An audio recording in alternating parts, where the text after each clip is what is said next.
Selamat siang, selamat bertemu kembali di mata kuliah Manajemen Proyek Sistem Informasi, pertemuan 9 tentang manajemen sumber daya manusia. Bersama saya, Ibu Nurmalasari.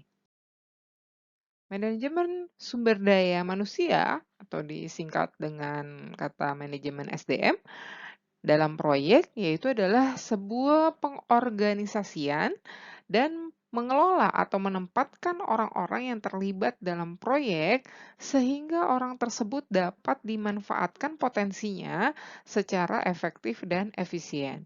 Sumber daya manusia dalam sebuah proyek antara lain termasuk sponsor, pelanggan, anggota tim proyek, kemudian ada staf pendukung, supplier, dan lain sebagainya. Untuk tahapan dari manajemen SDM, yaitu yang pertama adalah perencanaan sumber daya manusia.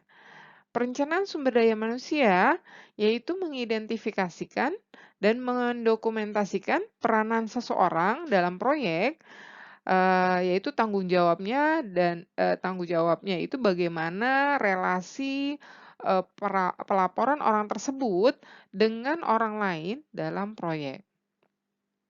Yang kedua adalah akuisisi tim proyek.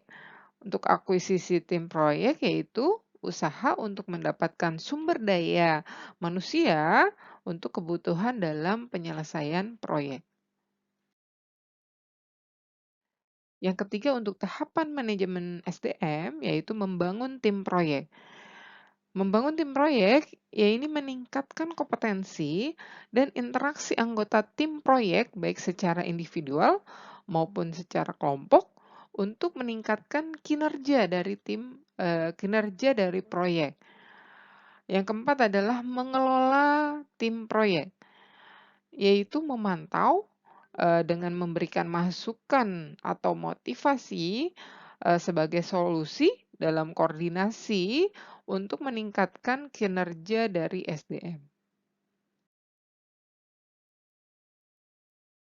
Berikut adalah bagan tinjauan umum manajemen sumber daya manusia. Ya, di dalam bukunya Kathy Swart juga memberikan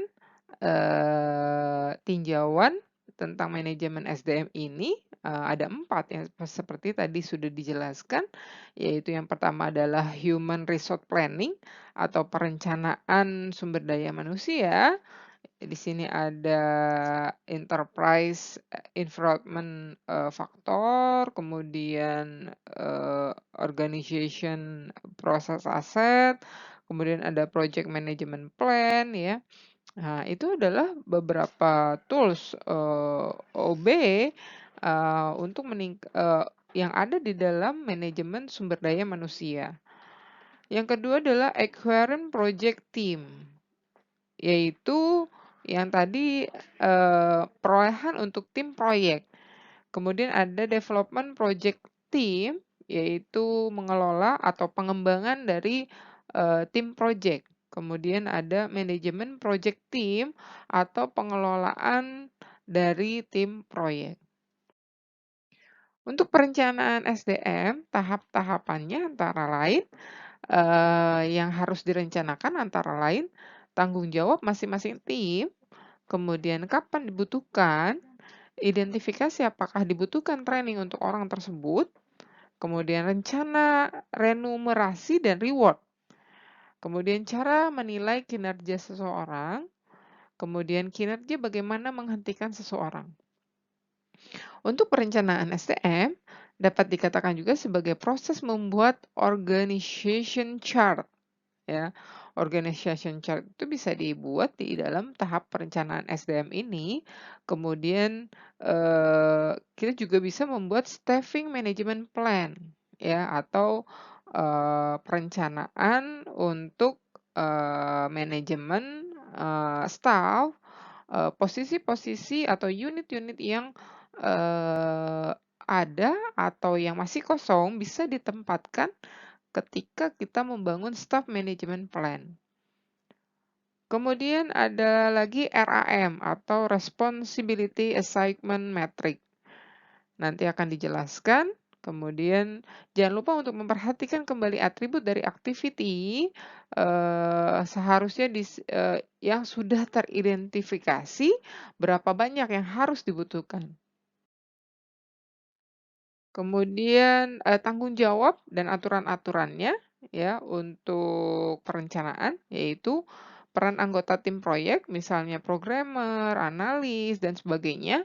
Kemudian otoritas tim anggota sesuai perannya.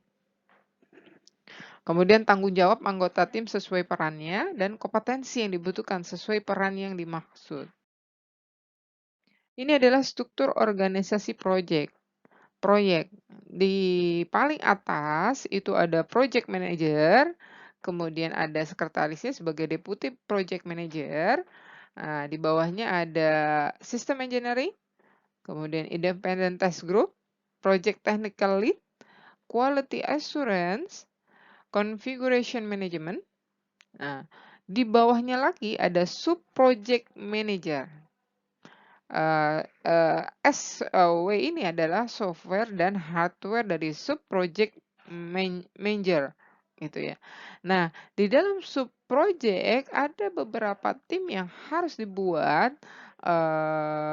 sesuai dengan kondisi atau posisi tim sesuai dengan relasi pertanggungjawabannya ya. Nah, bagan ini bisa menggambarkan posisi tim yang ada di dalam project manager di dalam tim proyek ya. Berikut relasi pertanggungjawabannya.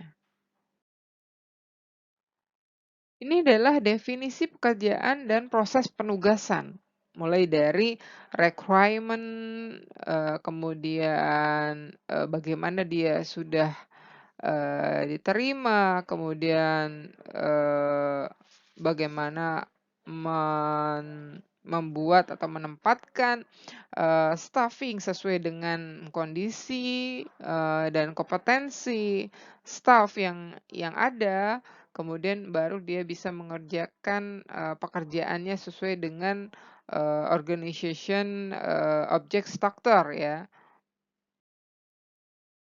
OBS dan RAM. OBS atau Organization Breakdown Structure adalah bagian dari organisasi yang menggambarkan relasi antar unit-unit organisasi yang akan bertanggung jawab mengerjakan paket-paket kerja tertentu.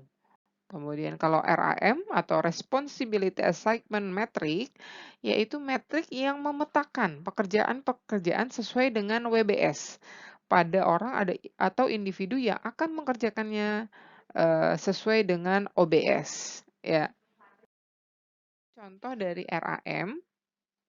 Nah, di sini ada WBS activity yang horizontal, kemudian yang vertikal itu ditunjukkan sebagai OBS unitnya.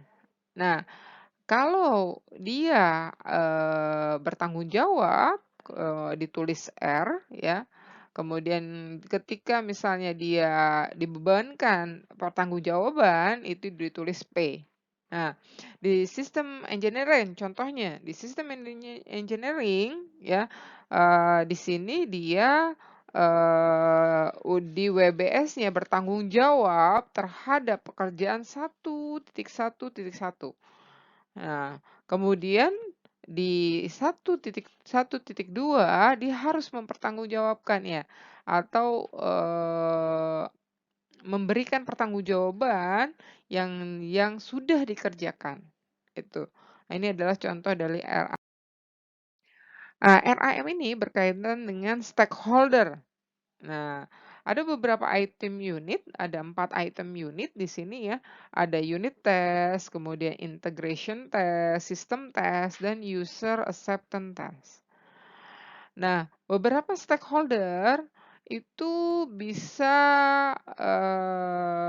memberikan beberapa eh, action, seperti accountable, kemudian partisipan, review sebagai R, kemudian I itu input requirement, S itu segment of requirement, Nah, di beberapa stakeholder ada yang misalnya unit test, integration test, sistem dan user acceptance testnya itu semua, tidak tidak memerlukan itu semua. Ada juga yang seperti di stakeholder B, itu dia unit testnya sudah siap, accountable. Kemudian integration testnya sampai dengan user acceptance testnya dia sudah ada ya, sudah sebagai partisipan. Kemudian ada lagi di stakeholder C, itu dia di unit testnya itu sudah memerlukan unit test, kemudian sudah memiliki integration test, system test, dan di user acceptance test dia baru di situ memerlukan input testnya, input requirement-nya. Ada juga yang lain-lain, beda stakeholder-nya, beda RAM-nya yang berkaitan dengan RAM-nya. Nah, ini adalah contoh dari RACI atau responsibility, kemudian accountability, consultability, dan enforce ya. Sebenarnya RAC ini sesuai dengan task yang dibuat di dalam RAM tadi ya.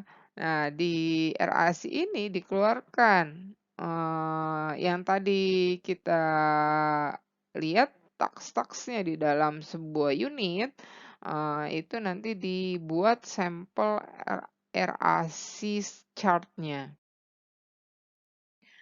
Kemudian ada manajemen perencanaan staff. Di staffing management plan, yaitu rencana yang menggambarkan kapan dan bagaimana seseorang akan ditambahkan atau dihentikan di dalam tim proyek. Informasi yang terkandung di dalamnya antara lain adalah yang terkandung di dalam di dalam manajemen perencanaan staff, yaitu adalah resource histogram, kemudian cara akuisisi anggota tim, timetable, kemudian kriteria penghentian anggota tim, kebutuhan pelatihan atau training, remunerasi atau reward dan reward, kesesuaian dengan aturan ketenagakerjaan dan keamanan. Berikut adalah contoh dari resort histogram, itu dari misalnya em, beberapa beberapa level dalam pekerjaan ya. Di situ ada manajer, business analyst, programmer, technical writing ya. Di situ ada setiap bulan itu dilihat ada berapa banyak ya. Isi tim proyek. Di akuisisi tim proyek ada resource assignment, ada resource loading, dan resource leveling. Resource loading dan leveling kalau loading mengacu pada jumlah sumber daya manusia yang ada berkaitan dengan jadwal pekerjaan proyek pada periode tertentu. Untuk resource histogram dapat digunakan untuk memahami dari resource loading. Over allocation menunjukkan adanya kebutuhan penambahan sumber daya karena jumlah sumber daya yang ada tidak memadai sesuai dengan beban kerja yang ada. Berikut adalah sampel histogram dan overlocated individual. Ya, ini bisa dibuat di Microsoft Project ya. Ada di situ nanti kita bisa membuat histogram. Resource leveling. Nah, ini adalah sebuah teknik untuk menyelesaikan masalah konflik kebutuhan sumber daya dengan menunda suatu pekerjaan. Tujuan utama dari resource leveling ini adalah agar pendistribusian sumber daya lebih merata dan mereduksi over allocation.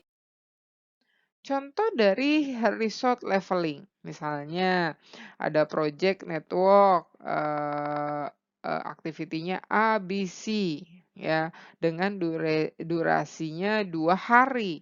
Activity A adalah 3 hari karena ada slack-nya. dan kemudian activity C itu 2 hari dengan Slack-nya. Asumsi bahwa activity A ya, bahwa A itu mempunyai 2 pekerja, B itu mempunyai 4 pekerja, dan C mempunyai 2 pekerja.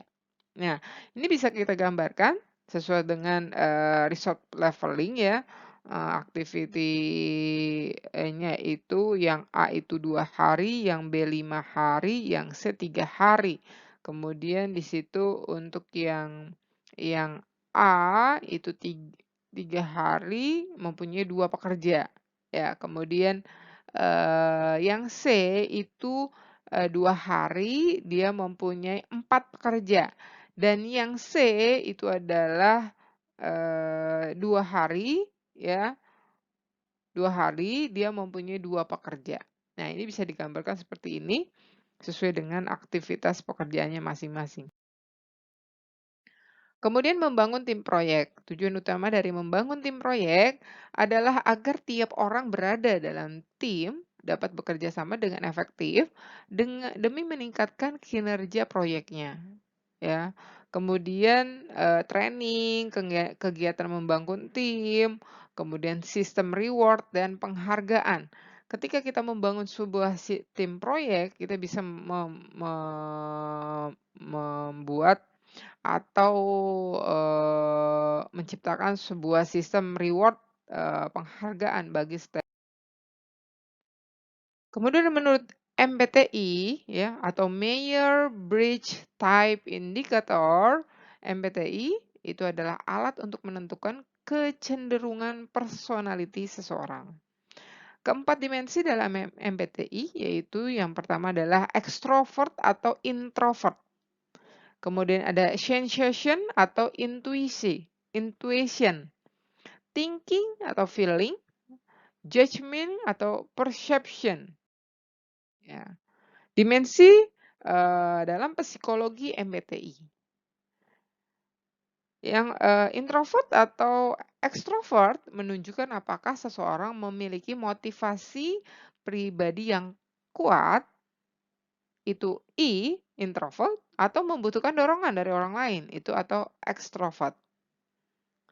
Kemudian ada lagi sensation atau intuition, menggambarkan bagaimana seseorang memperoleh informasi. Kalau tipe S itu tipe sensation, orangnya perlu fakta, detail, dan realita yang menggambarkan tipe S ini adalah orang yang praktis atau praktikal.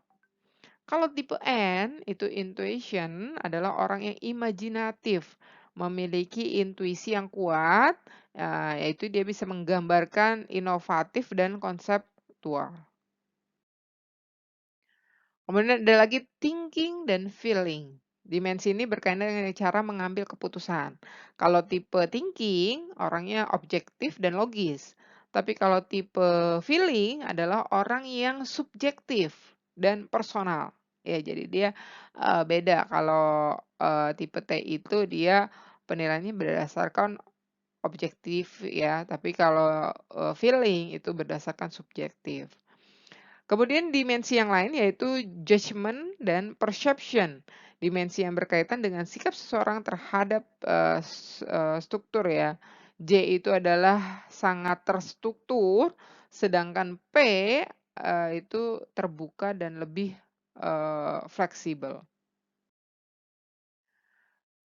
Nah, menurut David Merrill ada 4 zona sikap seseorang berdasarkan tingkat asertif dan responsifnya, yaitu yang pertama adalah driver, kemudian ekspresif, analytical, dan amiable.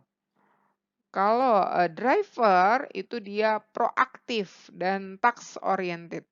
Kalau ekspresif itu dia proaktif, tapi dia lebih ke people oriented, dia lebih, ke bagaimana dia bisa bagaimana dia bisa bergaul, dengan orang ya. Tetapi kalau di driver itu dia lebih ke, sendiri ya, lebih ke pekerjaan lebih banyak, tidak tidak berkaitan dengan orang. Kemudian ada analytical, dia reaktif dan task oriented, dan amiable itu reaktif dan people oriented. Social style yang tadi sudah dijelaskan ini kalau kita gambarkan ya menurut, pola, kalau driver sebelah kanan, kemudian analytical, ekspresif, dan amiable.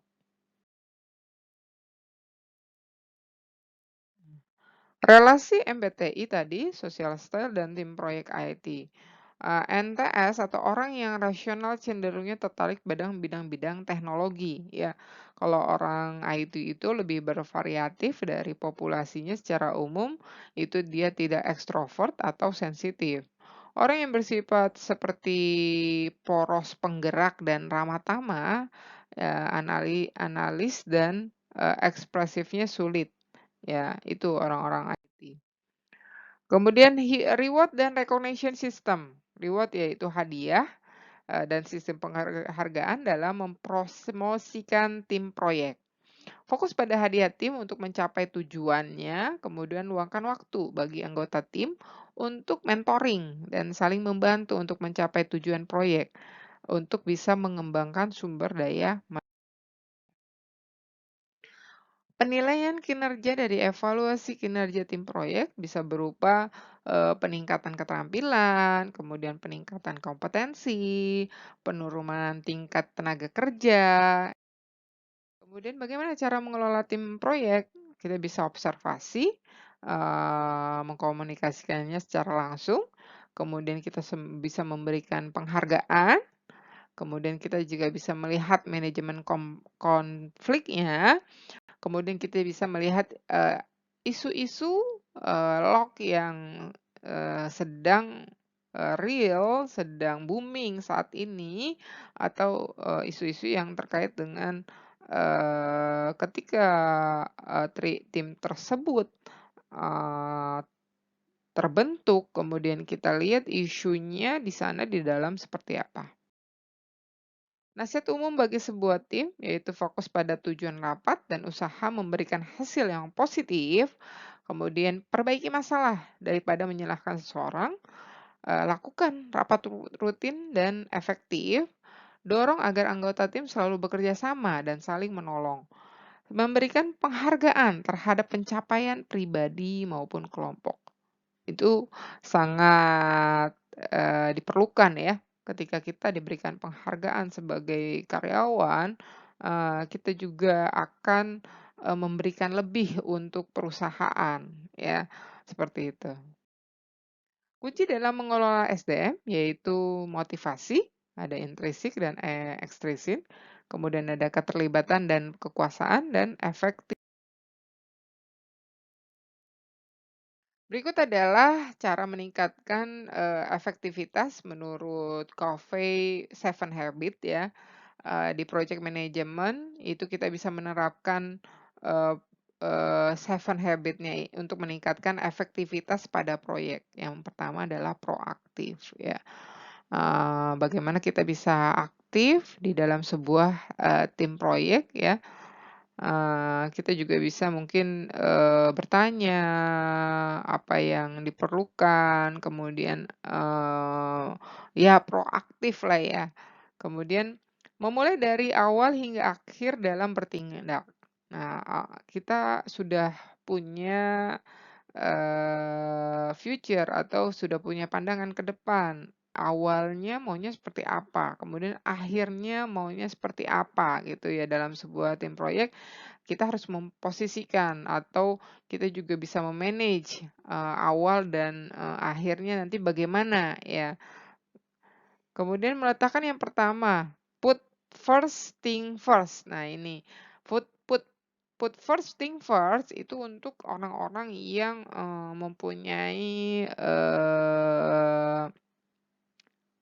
mempunyai kreativitas sendiri, kemudian mempunyai, pemikiran sendiri untuk maju ke depan dengan motivasi yang, bagus.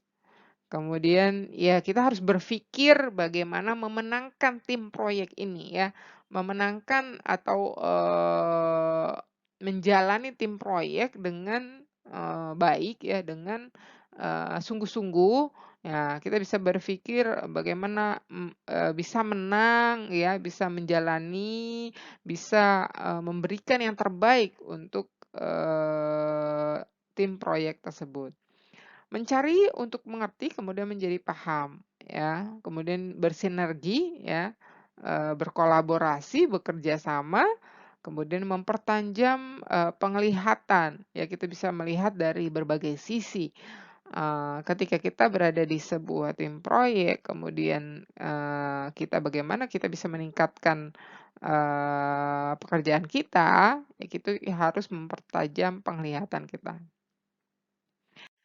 Itu adalah slide terakhir di pertemuan 9. Berikut adalah tugas mandiri pertemuan 9, yaitu tugasnya itu berdasarkan tugas pada pertemuan 1 dan 4, yaitu membuat rancangan sistem dengan menggunakan salah satu metode pengembangan sistem, ya.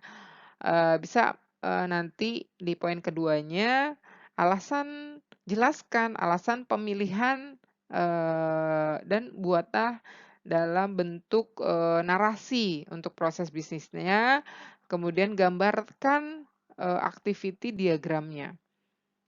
Kemudian, buat juga analisa kebutuhannya dalam bentuk narasi dan gambarkan use case diagramnya. Karena dia kalau proses bisnis itu dia menggambarkan activity diagram, tapi kalau analisa kebutuhan itu menggambarkan use case diagramnya. Kemudian bisa membuat desain untuk interface, database, dan proses fungsional, atau desain dari activity diagramnya. Untuk tugas pertemuan 9 ini, bisa nanti dikumpulkan di pertemuan 14, karena nanti kita di mata kuliah analisa proyek sistem informasi ini, kita sampai dengan pertemuan 13 untuk pembahasan materi. Di pertemuan 4, semua tugas dari pertemuan 1 sampai pertemuan 13 itu sudah dikumpulkan. Di pertemuan 14, dosen bisa mengecek apakah mahasiswa dari beberapa pertemuan mengerjakan tugas mandirinya, ya. Kemudian dari tugasnya bisa ditotal, tugas pertemuan di setiap pertemuan untuk tugas mandirinya bisa ditotal untuk nanti, pemberian nilai tugas pada mata kuliah analisa proyek sistem informasi. Terima kasih, untuk pertemuan 9 kali ini saya akhiri. Wassalamualaikum warahmatullahi wabarakatuh.